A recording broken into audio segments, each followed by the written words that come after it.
Hey, today I'm going to be talking about something that some of y'all are not going to like, but I got to do it anyway. Burdened with glorious purpose, I suppose. Today I'm going to talk about something that I learned about very recently. By the way, some of y'all might already know and understand what I'm about to talk about, and some of y'all are going to think that this doesn't apply to you. This isn't a critique or a judgment. This is education for one's awareness. Today, I'm going to be discussing the Barnum effect.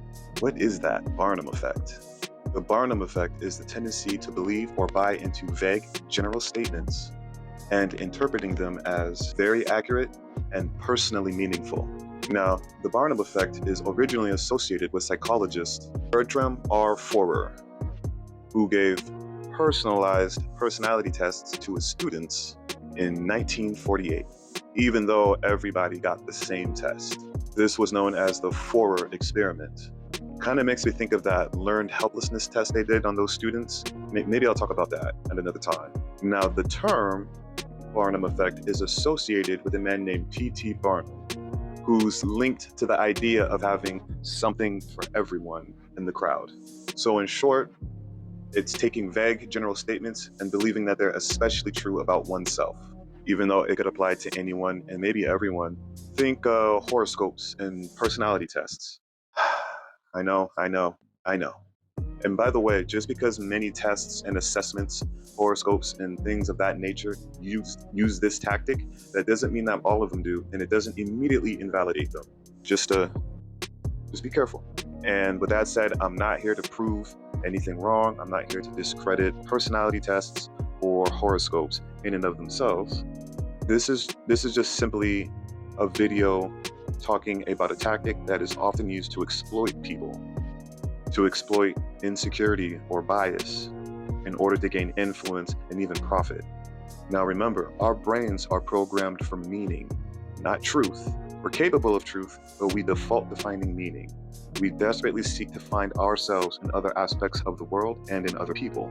Does that sound familiar? It should. And I get it.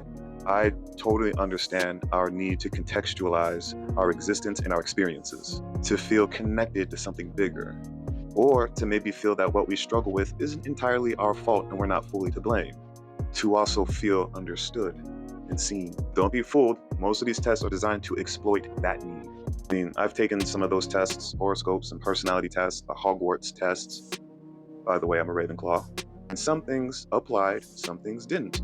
But I did get that feeling of, oh my God, that is me to a T.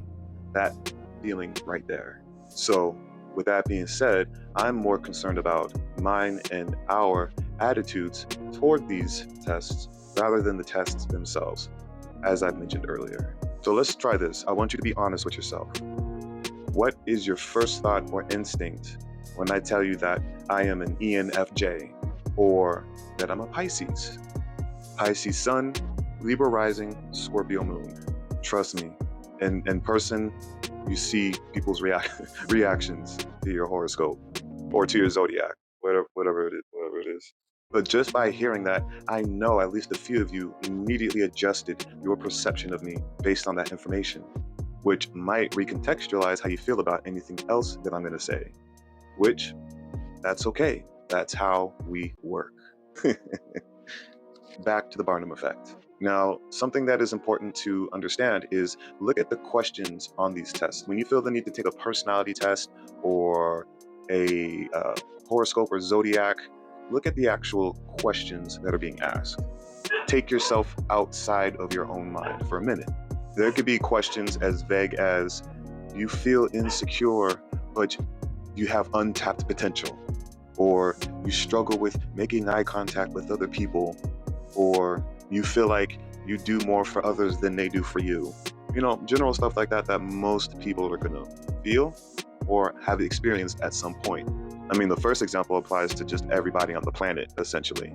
The second example, though, may be actually true. You might struggle with making eye contact in person.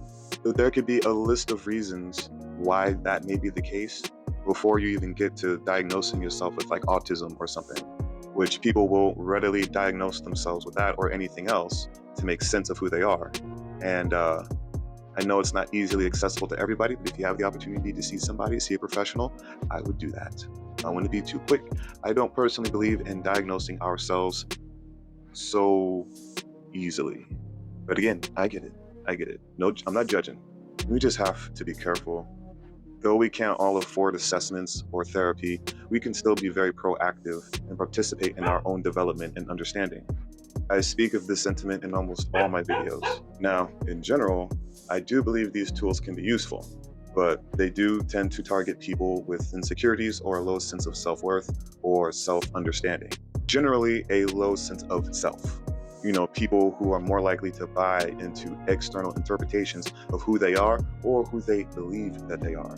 We're humans. We're egocentric and somewhat narcissistic by nature, but that doesn't mean that it's always destructive or manipulative or abusive. Remember, we're human. So let's just be more mindful. Let's just be a little bit more careful. I hope this helps a little bit. I mean, think about it. Everything from ads to grocery stores and how they're set up, politicians and public speakers, influencers, the algorithm, songs, apps, all these things, you can find great success in exploiting the human condition and people's predictable nature. Don't be exploited. You're better than that. And take everything, including what I say, with a grain of salt. I'm just asking you to think about it. I'm not asking you to change anything else. Let our knowledge and understanding hold up under scrutiny. I love y'all. Stay aware and stay tuned. Peace.